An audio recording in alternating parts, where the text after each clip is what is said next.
and welcome to our Budget Countdown special. In this edition, we are looking at sector-wise demands. Today, it is going to be textiles, the sector which employs the maximum number of people after agriculture. The government notified a PLI scheme for textiles in September 2021 with the intention of promoting more man-made fibre, apparel and fabrics and products of technical textiles in the country. The scheme elicited in its first round 74 applicants, envisaging about 28,000 crore in investments, aiming for incentives from the government to the tune of over 7,000 crore. But now the industry wants more sectors like garments to be included in PLI. Of course, there are more demands. To get a complete overview of what the sector wants from the government, I have with me Kulin Lalbhai, Vice Chairman of Atarvind Mills and also Chairman of the Gujarat CII. Also, Ganapathi, the Vice Chairman and Managing Director at Gokaldas Exports. Gentlemen, good morning. Thank you very much indeed for joining us. Kulin, let me start with you. You speak for the industry as a member of the CII. Have you all sent something to the government? What is the ask from the budget?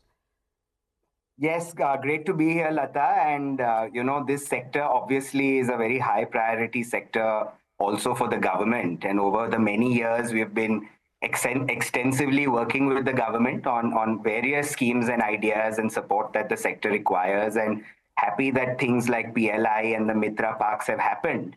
But coming to your question around what is required, I think the opportunity, first of all, if we look at it, I think the geopolitical opportunity for India is extremely attractive as far as our sector is concerned. Everyone is moving away from China, which controls 35% of global trade, and even the geopolitical challenges of Bangladesh are a positive for us. So this is the time to really accelerate as far as our sector is concerned. And the core part of this business that needs to scale is the garment sector. That is the last mile in a sense. And our garment sector is very small compared to the opportunity that our country has at $15 billion exports. And we can double that number, in not too much time. And that's where one of the asks that we have is, can we have a more broad-based PLI, where in addition to the man-made garmenting, if we can expand the PLI to all the HS codes in garments, then the segments which we are strong at, which is, say, the cotton garments, can see a huge boost in a short period of time. So I think any capital deployed towards supporting the garment sector and making the PLI more broad-based can go quite a long way for quick scale-up. Okay. And just coming back to you for other demands, I would assume that there will also be requests on taxes. But Mr. Sivaramakrishnan, from the point of view of someone running a big export company, what's the expectation from the government? Thank you for having me. I think as Kulin Bhai said, the sector is vital for the economy as well. And I think our endeavor should be to create a vibrant Indian manufacturing industry, that's export-oriented, anchored by globally competitive players with technology, innovation, scale, and above all, an audacious ambition of being world leaders. From that perspective, the current macroeconomic environment is very, very conducive because there is a move towards relocating some of those manufacturing towards India, China falling out of favor, so to speak. There are issues in Bangladesh. So all of that augur well for us. And from that perspective, I think what we should be doing in the country is to really induce industry players to invest in capacity creation. And the policy should help reduce risk for them to invest in capacity. So I'm hoping that apart from the PLI point, which we talked about, which Kulin Bhai talked about just now, we also really need to, strengthen this PM Mitra parks. I mean, today, there is a scheme and to create an infrastructure, but maybe that infrastructure should, be reimagined to provide sustainable operations within that PM Mitra park. For example, can we create a ready-made infrastructure supported by 100% renewable energy, net zero water consumption, carbon neutral operations, waste management facilities, etc., which allow the country to, offer something which is not very readily available in other regions and which is really in demand from global market, and which will be the trend in the future. So if you look at it from the next 10, 20 years, that's the way manufacturing will go. And we will be, in that right direction, and any further investments will augur well for the foreseeable future. Further, I think Sir, there is a PM Mitra Park in Tamil Nadu, right? It is not working to the expectations? No, there are PM Mitra parks in several other states as well, but these parks have just been notified. So the parks have to be created, infrastructure has to be created. But what I'm trying to say is that, can we envisage something bigger out of the park? A sustainable park, which then makes us really competitive, vis-a-vis other areas in the world. So that's what I was trying to say. And it means that we have to do a little higher level of investment. This is one apart, the PLI is the other one. And then the other thing I feel is that, we need to get more labor available for the industry as well. And I think women is a big, labor pool for this industry. And we need to have policies encouraging more women to join the labor pool. So today, for instance, there are lots of incentives for women in general. And, we probably should look at how do we incentivize women who actually take up, more jobs, formal jobs. Yeah, I just want to rush in on taxes as well, because budget, women and PM Mitra and PLI usually come even outside the budget. But Kulin, are there, taxes is what you look at in the budget. Is there any specific ask?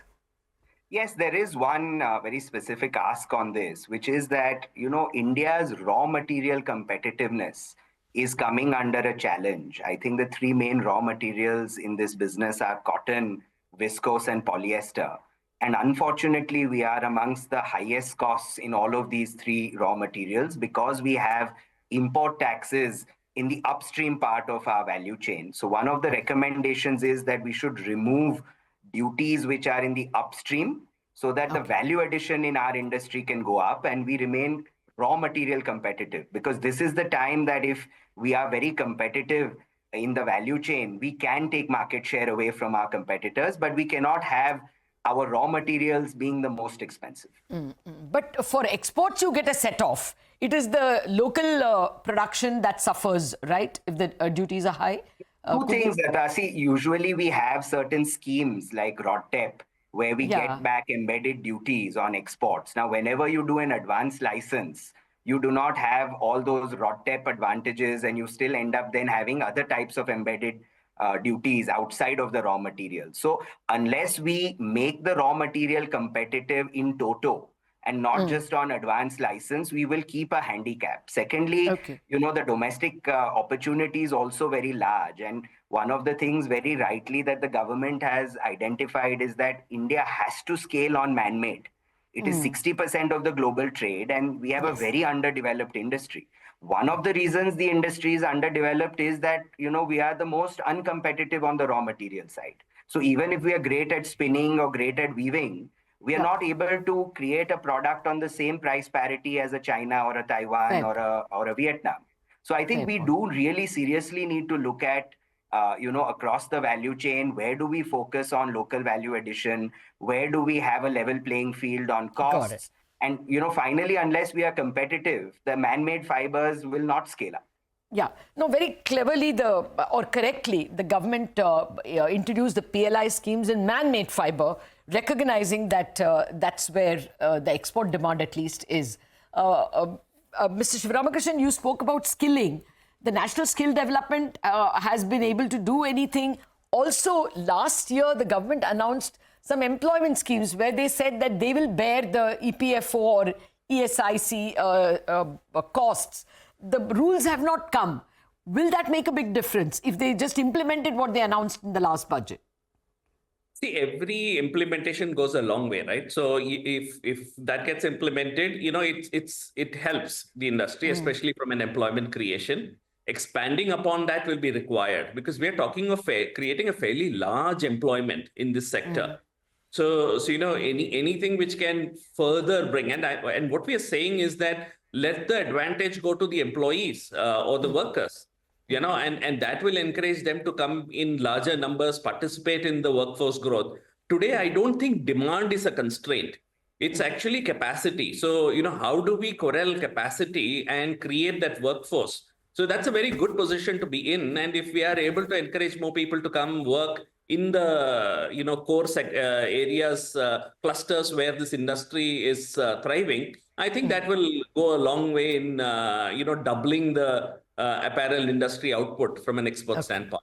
Okay. I was reading some expert features on the textile industry itself. Kulin, there was a point made that, when it comes to electronics, we have the big giants, say LG or Samsung or some big companies investing in India.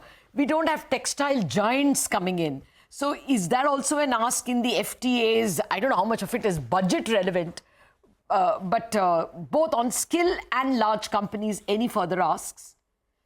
No, I think, there is definitely an opportunity to get some of the largest garmenters in the world to come and invest in our country as well. The Taiwanese have invested heavily now on the footwear side, but have not come to the country, and they're leaders on the MMF garment side. We can get people from Vietnam and other countries also to come. And for that, plug and play infrastructure, wherein it's easy for a global company to come and manage both the labor and the infrastructure side. That is required. And that's where Shivaji was also saying that, if we are able to accelerate the Mitra rollouts, you have 7 parks of 1,000-acre plus with world-class infrastructure. We should, once in place, definitely we can look to attracting some of the majors on the FDI side. Also, the second big piece, which you mentioned, may not be directly a budget item, but the FTAs with the West are a huge unlock for us because it's an 11% duty disadvantage India has with the European Union and the UK versus Bangladesh and Vietnam. And now that's a huge disadvantage for an industry like apparel. So any FTA can go a very long way in accelerating the growth of this industry. Okay. Well, point taken, Kulin. Let's see how much the industry is able, the budget is able to grant. Sivaramakrishnan, I did ask you about taxes. Did Kulin cover everything or anything more in terms of taxes that or duties that you would want? No, I think Kulin has covered everything. From an export, as an exporter, I know we don't really you don't suffer. But there are schemes like ROSCTL, etc. If there is a long-term visibility to it, and it's announced for say 5 years or thereon, then it will go a long way in giving the industry a comfort that the policy is in place for a long term. Okay, fair enough. There's one point I would like to bring, which is on the domestic side of the economy. See, one of the biggest advantages India has is the size of its domestic economy. In the apparel side, it's $100 billion